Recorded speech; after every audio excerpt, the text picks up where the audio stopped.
Hello everyone. ഇന്ന് നമ്മൾ ഇന്നത്തെ സെഷനിൽ പറയാൻ പോകുന്നത് വെച്ച് കഴിഞ്ഞാൽ സോ ഒരു സ്റ്റാറ്റിക് പോർഷനിൽ നിന്ന് നമുക്ക് മാക്സിമം ഒരു 50 to 60 മാർക്കാണ് നമുക്ക് അച്ചീവ് ചെയ്യാൻ പറ്റുള്ളൂ പ്രിലിംസിൽ. ബാക്കി നമ്മൾ ആ പ്രസൻസ് ഓഫ് മൈൻഡിലും ലോജിക്കൽ ഗസ്സും ഒരു ഇൻ്റലക്ച്വൽ എലിമിനേഷനും ഉപയോഗിച്ച് മാത്രമാണ് നമുക്ക് വർക്ക്ഔട്ട് ചെയ്യാൻ പറ്റുള്ളൂ. അതും നമ്മൾ പഠിച്ച സിലബസിന് റിലേറ്റഡ് ആയ കാര്യങ്ങൾ ചോദിക്കും. പക്ഷെ ആ റിലേറ്റഡ് കാര്യം നമ്മൾ വായിച്ചിട്ടുണ്ടാവാതിരിക്കാം. ഇത് ഓർമ്മയുണ്ടാവാൻ യാതൊരു ഉറപ്പുമില്ല. എന്നിട്ടും ക്വസ്റ്റ്യൻ ഇടുന്ന ആൾ നമ്മളോട് ചോദിക്കണമെങ്കിൽ നമ്മുടെ നോളജ് സ്പെക്ട്രം മാത്രമല്ല, നമ്മുടെ പ്രസൻസ് ഓഫ് മൈൻഡ് നമ്മൾ അണ്ടർ പ്രഷറിൽ എത്രമാത്രം നന്നായിട്ട് ചിന്തിക്കുന്നു എന്നറിയാനും കൂടിയാണ്. അങ്ങനത്തെ ക്വസ്റ്റ്യൻസ് മാത്രം എടുത്തിട്ട് നമ്മൾ അത് എങ്ങനെ കൺക്ലൂഡ് ചെയ്യും, അല്ലെങ്കിൽ എങ്ങനെ നമുക്ക് അതിന്റെ ആൻസറിലേക്ക് എത്താം, ഇതാണ് നമ്മൾ നോക്കുന്നത്. ഓക്കെ, വളരെ ഷോർട്ട് വീഡിയോ ആണ്. എല്ലാ വീഡിയോസിലും മാക്സിമം ഒരു 10 ക്വസ്റ്റ്യൻസ് വീതമാണ് അഡ്രസ് ചെയ്യുന്നത്. ഇത് 2022 അറൌണ്ട് ഒരു 10 ക്വസ്റ്റ്യൻ നമ്മൾ എടുത്തിട്ടുണ്ട്. ഒന്നാമത്തെ ക്വസ്റ്റ്യൻ നോക്കാം. 41.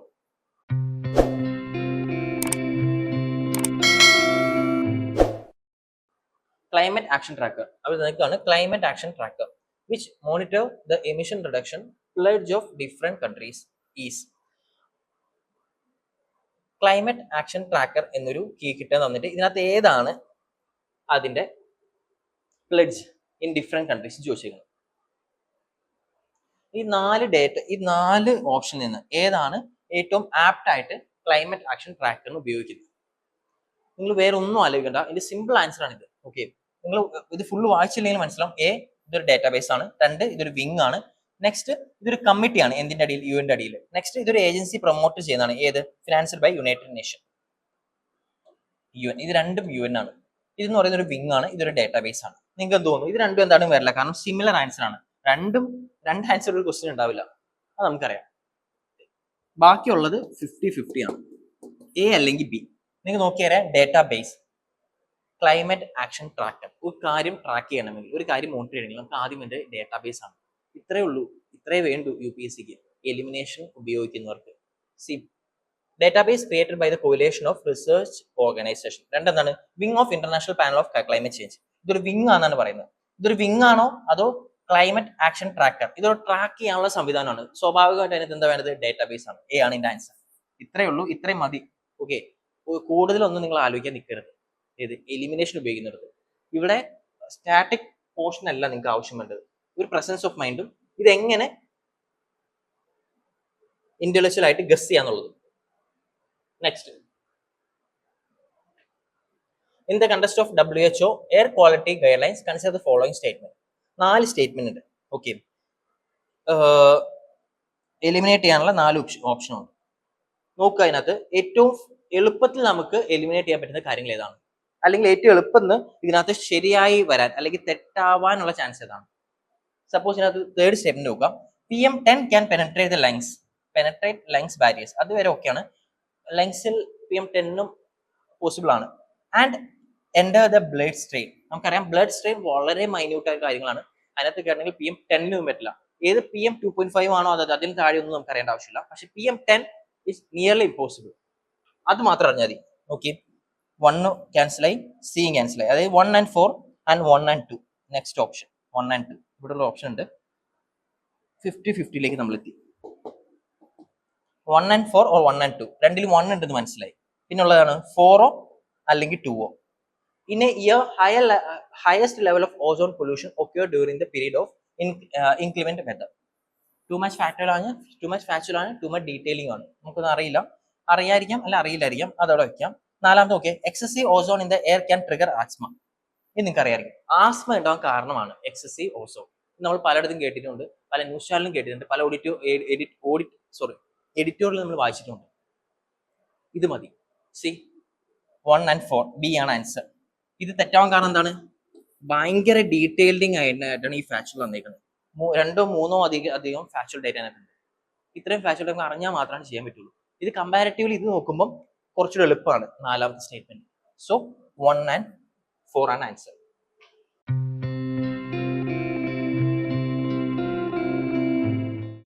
നെക്സ്റ്റ് ചോദ്യം നോക്കാം. With reference to Gucci sometime mentioned in the news, consider the following statement. Which of the above statement are correct? ഇതിനകത്ത് ഏത് കറക്റ്റ് എന്ന് വെച്ചിരിക്കുന്നത്? ഗുച്ചി എന്തൊരു സ്പീഷീസ് ആണ്? സ്വാഭാവികം നമുക്കറിയാം, UPSC പേപ്പറിൽ ചോദിക്കുന്നത് ഒന്നെങ്കിൽ റയറസ്റ്റ് സ്പീഷീസ് ആയിരിക്കും, അല്ലെങ്കിൽ എന്തെങ്കിലും സ്പെഷ്യാലിറ്റി അല്ലെങ്കിൽ ന്യൂസ് റിലേറ്റഡ് ന്യൂസ് റെലവെന്റ് ആയിട്ടുള്ള സ്പീഷീസ് ആയിരിക്കും ചോദിക്കുന്നത്. അത് ഒരിക്കലും നമുക്ക് എപ്പോഴും കാണാൻ പറ്റുന്നത് നമ്മുടെ സറൗണ്ടിങ്ങിൽ എല്ലാ സമയത്തും അവൈലബിൾ ആകുന്നത് കൾട്ടിവേറ്റ് ചെയ്യാൻ പറ്റുന്നു അല്ലെങ്കിൽ കൊമേഴ്ഷ്യലി ഭയങ്കര വയബിൾ ആയിട്ട് നിൽക്കുന്ന കാര്യങ്ങളും ആയിരിക്കില്ല. ഇത്രയും നമുക്കറിയാം ഒരു സ്പീഷീസിനെ പറ്റി ചോദിച്ചു കഴിഞ്ഞാൽ. അത് മതി അതിനകത്ത്. സി ഒന്നാം statement, it is a fungus, it grow in the some Himalayan forest area, it is commercially cultivated in the Himalayan foothills of north eastern India. Too much detailing ആണ്. ഇറ്റ് ഈസ് കൊമേഴ്ഷ്യലി കൾട്ടിവേറ്റഡ്, ഒന്നാമത്തെ detail, in the Himalayan foothills, രണ്ടാമത്തെ details, in north east India. 3 detailing ആയിട്ടുള്ള factual ഉണ്ട്. Too much factual ആണ്. C ഇത്രയും factual ആയ കാര്യം തന്നെ നമുക്ക് ഒന്നാമത്തെ എലിമിനേറ്റ് കാരണം കൊമേഴ്ഷ്യലി കൾട്ടിവേറ്റഡ്. എല്ലായിടത്തും കൊമേഴ്ഷ്യലി കൾട്ടിവേറ്റ് ചെയ്യാൻ പറ്റുമെങ്കിൽ നമ്മൾ ഇത് ന്യൂസിൽ വായിക്കാനോ അല്ലെങ്കിൽ അത്ര ഇമ്പോർട്ടൻസ് കൊടുത്ത് നമ്മൾ ന്യൂസിൽ വരേണ്ട ആവശ്യമില്ല. സി അങ്ങനെയാണെങ്കിൽ 3 വെട്ടിക്കഴിഞ്ഞാൽ എ സി, അതായത് 1 ഉണ്ട്, 2ലും 1 ഉണ്ടെന്ന് മനസ്സിലായി. It grow in some Himalayan forest. Some എന്ന് പറയുന്നത് നമുക്ക് UPSC ഫേവറേറ്റ് കീ ആണ്. നമുക്കറിയാം സം എന്ന് പറയുമ്പോൾ ഓൾമോസ്റ്റ് പ്രോബിലിറ്റി എല്ലാം ശരിയാവാൻ chance 1 and 2. Answer is C, 1 and 2. നമ്മളിതൊന്നും അറിഞ്ഞിട്ടല്ല നമ്മൾ ഈ ആൻസർ ചെയ്തിരിക്കുന്നത്. വളരെ എളുപ്പത്തിൽ ഏകദേശം ഒരു 25 to 30 മാർക്ക് നമ്മൾ ഇതിൽ നിന്ന് എടുക്കാൻ പറ്റും. ഓക്കെ, ഒരു സിംഗിൾ ഇയർ പേപ്പറിൽ 20ഓളം ക്വസ്റ്റ്യൻസ് ഇങ്ങനെ തന്നെ ഉണ്ട് നമുക്ക്. നെക്സ്റ്റ് ക്വസ്റ്റ്യൻ നോക്കാം. With reference to polythene terephthalate, ഇത് use which is so wide spread in our daily ലൈഫ്സിൽ ഉപയോഗിക്കുന്നതാണ് പറയുന്നത്. Consider the following statement. Which of the statement are correct? Correct ആണ് ചോദിച്ചിരിക്കുന്നത്. Okay, each fiber can blended with wool and cotton fiber to reinforce their properties. Containers made of it can be used to store any alcoholic beverage. Bottle made of it can be recycled into other product. Articles made of it can easily disposed of by incineration without causing greenhouse gas emission. നിങ്ങൾക്ക് ഇത് അറിയണമെന്ന് യാതൊരു നിർബന്ധമില്ല. പക്ഷെ നിങ്ങൾക്ക് ഈ വാക്കുകൾ കേട്ടിട്ട് പോലും ഉണ്ടാവില്ല. സ്റ്റിൽ നിങ്ങൾക്ക് ചെയ്യാൻ പറ്റും. എങ്ങനെ? ഒരു പ്രോപ്പർട്ടി അല്ലെങ്കിൽ ഒരു എലമെന്റ് വിത്തൗട്ട് സീറോ എമിഷനിൽ നമുക്ക് ഇത് എന്ത് ചെയ്യാൻ പറ്റില്ല? റീസൈക്കിൾ ചെയ്യാൻ അല്ലെങ്കിൽ ഈസിലി ഡിസ്പോസ് ചെയ്യാൻ പറ്റില്ല. അങ്ങനെ ഒരു പ്രോഡക്റ്റ് ഉണ്ടെങ്കിൽ സ്വാഭാവികമായിട്ട് നിങ്ങൾ അറിഞ്ഞിരിക്കും, നമ്മൾ UPSC പഠിച്ചിരിക്കും. Article made of it can be easily disposed by incineration without costing. Without ഇത് ഭയങ്കര എക്സ്ട്രീം ആണ്. ഇത് അങ്ങനെയാണെങ്കിൽ 4 കേട്ടോ. Then 1 and 3, 2 and 3. 3 ശരിയാന്ന് തന്നെ ഇവർ പറയുന്നുണ്ട്. ഇതിനകത്തുള്ളത് പിന്നെ ഉള്ളത് 1 and 3, 2 and 3. രണ്ടിലും 3 ഉണ്ട്. 1 or 2 ആണ് നമുക്ക് നോക്കേണ്ട ആവശ്യമുള്ളൂ. It's fibre can blended with wool and cotton fibres to reinforce their properties. അതിനകത്ത് നമുക്ക് ചെയ്യാൻ പറ്റുന്നില്ല.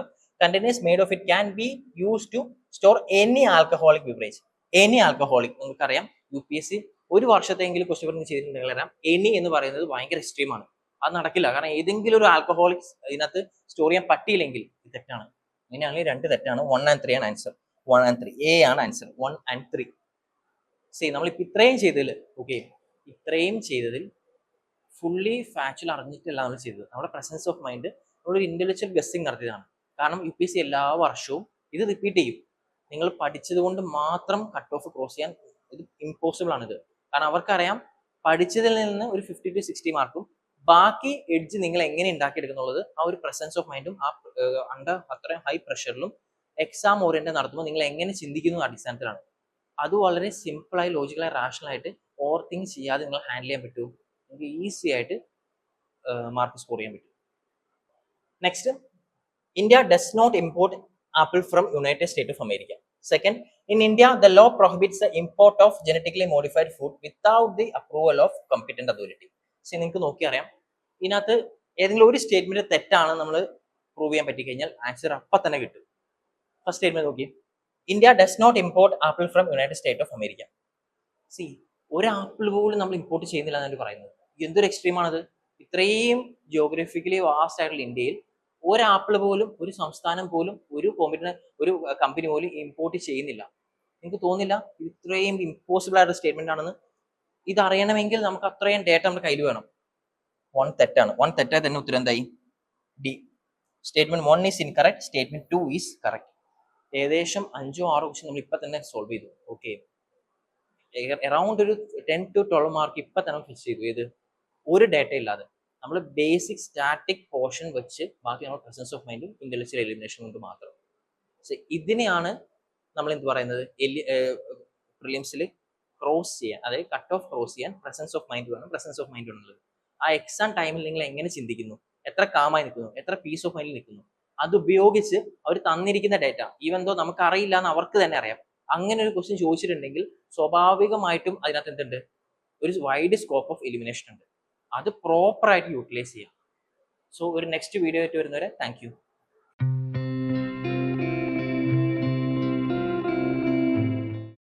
Gallant IAS, chasing your passion to ace.